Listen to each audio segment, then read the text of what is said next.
I also got 83% more views than I had for the whole previous year. I had gotten 27 more watch hours and 12 more subscribers than the whole year before. These are some tangible results, not because anything went viral. I want to share something that surprised me and I think will help you as well. A little over 100 days ago, I committed to doing a challenge with Pat Flynn. The goal was to post a short on 2 platforms every single day. They were 2 30-day back-to-back sprints. The initial plan was to do the 2 sprints and then be done. Well, here we are more than 100 days later, and I'm still going. And you know what? My friends and colleagues were amazed.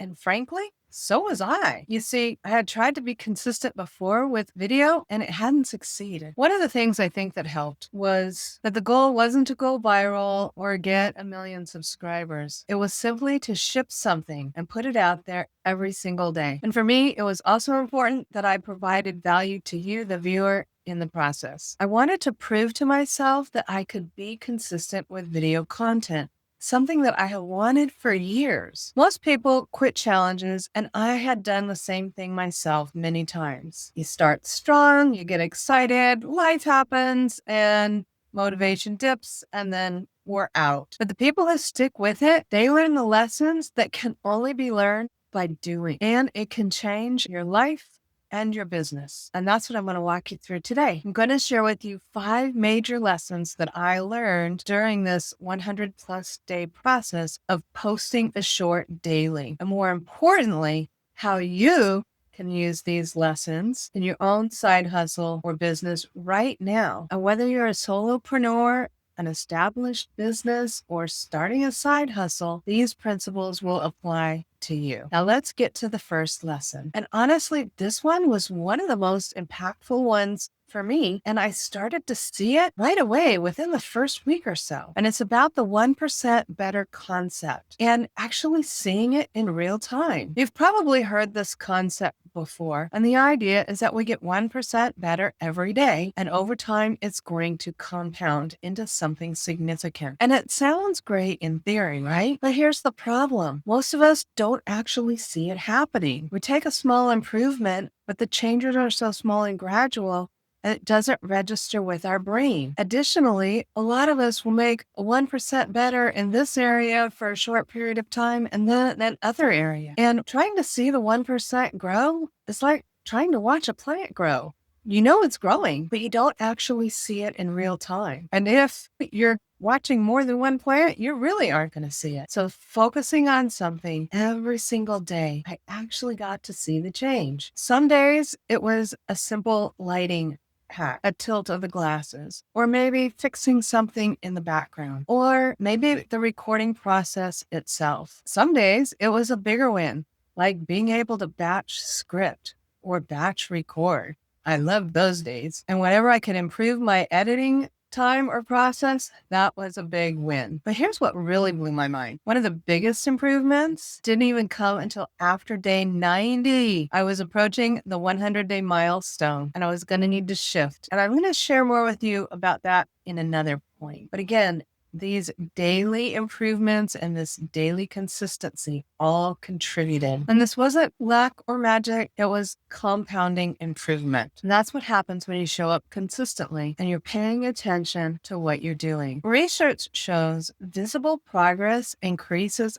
habit formation by 30%. When you can actually see your editing speed improve, when you watch your video quality get better, it gives your brain a dopamine hit. And that dopamine keeps you going. It keeps you motivated and it makes you want to do it again tomorrow. And for business owners and side hustlers, this matters because speed is leverage. The faster you can test something and refine it and get data back, the more experiments you can run. And the more experiments you run, the more you learn about your customers, your clients, what they actually want, what converts, and that learning is what drives growth. I encourage you to look at your business and see what it is that you want to improve or refine. Maybe it's talking to more potential clients or referral partners. Maybe it's creating a system or improving an existing one. Maybe it's your sales process or your customer onboarding. Pick one. Create a challenge or a goal around it and a simple way to track it visibly. For me, in this process, putting an episode number at the end of each video became that tracking system. And as the numbers climbed, it was motivating. I didn't want to lose that number. I wanted to get to the next one. It made the progress visible, and visible improvement compounds. And this second lesson on consistency is a little more personal. I had to ask myself why I succeeded this time when I had failed at consistency on challenges before. I had tried to be consistent with video for years on and off, and it never stuck. So what was different this time? I thought a lot about it, and I realized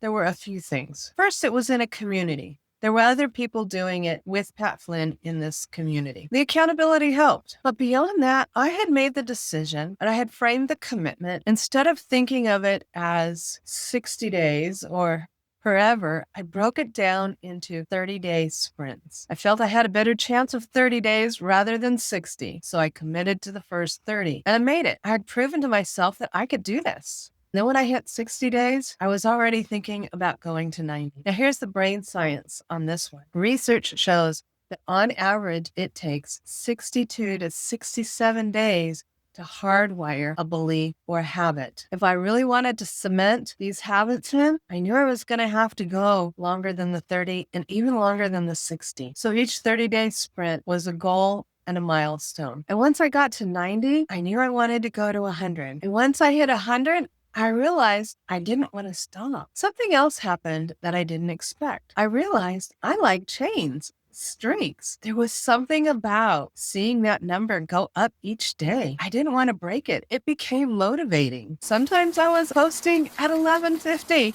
because I didn't want to break that chain. And more importantly, it gave me confidence and evidence that I could actually do this. And I'm taking that forward in my business. So think about your business. What's something that you would like to build consistency around? Client calls, content creation, reaching out to potential partners. Break it into that 30-day sprint. Give yourself a milestone to hit and find a way to track it visibly. Do you find chains and streaks motivating? If so, let me know in the comments. And the third lesson reiterated the importance of a review, not only an overall review of everything, but of this specific piece. The reason the challenge specifically called for shorts was that you get the data faster. If I were to post one long form video per week, at the end of the month, I'd have 4 data points. By posting a short each day, at the end of the month, I had 30 data points. And of course, each day I'd look at the views for the video from the day before. But I didn't just look and feel good or bad about it. Every 30 days, I took the top performing videos and I took the data and put it into my favorite AI tool. And it would tell me a lot more. It helped me glean even deeper insights. Which themes performed better? Which videos had the highest retention? Where were people dropping off? The information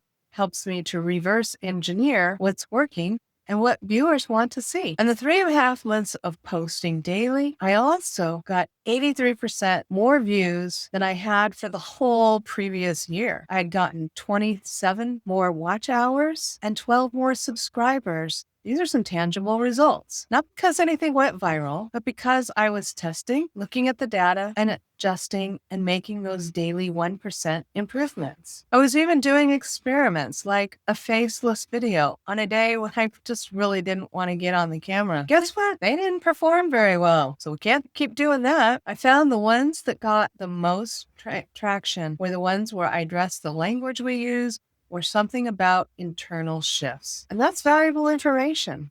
It tells me what you want to see. And this is why it's so important in your business to review and get data because it can guide your efforts instead of going on gut feelings. While gut feelings are important, they're not enough. We need the data as well. Here's the problem. A lot of business owners are very busy. And whether you're a solopreneur running an established business or you're just getting started, you're busy with a lot of things and you may not set aside the time for the review. You don't sit down and look at what's working and what's not. You just keep doing and doing what you've always done. But if you want to grow and improve, you have to review. And if you're like me and you are more externally motivated, I host a monthly review co-working session on the Saturday closest to the end of the month. And it's free. People show up, they do their own work, and at the end, we share a win or two that we discovered. There'll be a link in the description for more information if you'd like to join us. Now, on to the fourth lesson. And while this was one I've been working on for a while, I got to work on it a lot more during this challenge. And it's about done being better than perfect. During the challenge, there were so many times when I had to tell myself, this is good enough. Done is better. And I mean, many times, especially in the beginning. There were nights, and I'm talking late nights after 10 o'clock, sometimes 11:50, when I was uploading that video to YouTube. And yes, there were still things I wanted to fix on that video. There were edits I wanted to make, but I had to say, good enough, done is better. And during the second half of the challenge, we were supposed to go from posting on 2 platforms to 4 platforms. That just felt like too heavy a lift for me. I was still refining my processes. I made the choice to not do the challenge perfectly and post on 4 platforms, but just keep doing 2. So I really could hone in those skills that were going to help me carry this habit on beyond the challenge. And it still counted as completing the challenge. So here's something important to remember. Perfectionism is about high standards. It's actually a coping skill. It's protecting yourself from the possibility of criticism or failure. Shipping an 80% solution today is going to beat 100% solution never, every single time. And the research backs this up. McKinsey did a study on growth leaders that found that growth leaders are 70% more likely to prioritize speed over perfection compared to other leaders. 70%, that's pretty massive. People who are actually growing business are choosing speed. So let me ask you, what are you wanting to perfect before you ship it? Is it a product, an email campaign, a service offer, a course? What's that thing that you've been perfecting for too long? Here's the challenge if you're willing to accept it. Identify one thing that you've been perfecting for too long. Set a deadline, either this week or next, and then ship it at 80%. You'll get real feedback from real customers, and then you can do another round of tweaks and ship it again and get more feedback and iterate. And this is how you're going to grow. The fifth and final lesson is about being okay with specializing for a season. And it's something that I learned from my mentor, John Acuff. He once said that sometimes you have to bomb at other things in order to be good at something else. And that definitely happened during this challenge. During those 100 days, while I was getting faster at scripting and better at recording, etc., there were a lot of other things that weren't getting done. And while I knew the things that I were learning were important to help me carry this skill and this habit forward, I also knew I couldn't keep up this momentum or this time expenditure indefinitely. Mentioned earlier that one of the biggest breakthroughs came through after day 90, between that and day 100, because I had decided that after 100 days, I had to change how I was doing this. I wouldn't be able to keep it up the way I had. And yet I didn't want to stop. And this reminds me of Parkinson's law. If you haven't heard of it, it's the concept that work expands to fill the time available for its completion. So when my goal was just about getting a video up, no matter how long it took a long time. But when I had decided after 100 days that I had to pull back on how much time I could devote to this so that I wouldn't break the chain, that's when I found a way to shorten the process. I found a way to iterate and keep it going beyond the 100 days. I got a better template for recording and for editing, and I found more ways to be efficient. It was the combination of the 3 things that allowed me to continue posting past 100 days, and at the same time, transition into creating longer form video content like this one that will turn into future shorts. And those three things were refining the skills during the process, having a hard deadline, and having the desire to not break the chain. That desire to maintain consistency has pushed me to keep doing video, even imperfectly and with less time, but to still try and be consistent every day. So here's what I'm going to recommend for you. Audit your business. And what's one thing that drives the most value? Protect the time for that. Let other things run on systems or delegate them or just stop them altogether. Stop trying to master everything at once. You can't. It's not possible, but you can master one thing and build systems around everything else. So what's that thing that you've kept thinking about throughout this video in your business or your side hustle that you want to improve or refine? Create a 30-day challenge around it. Create a simple way to track it and see the progress. And then at the end of 30 days, review what you've learned and set another 30-day sprint. Keep sprinting and reviewing and do this until your process is refined and you can move on to the next area. Let me know in the comments what you're going to work on or how it's going. And if you've found this video valuable, subscribe and check the description for links to things that I have mentioned in this video, including that monthly review co-working session. And if you're watching this on YouTube, you're likely suggesting another video that they think you'll like. Let me know if we got it right.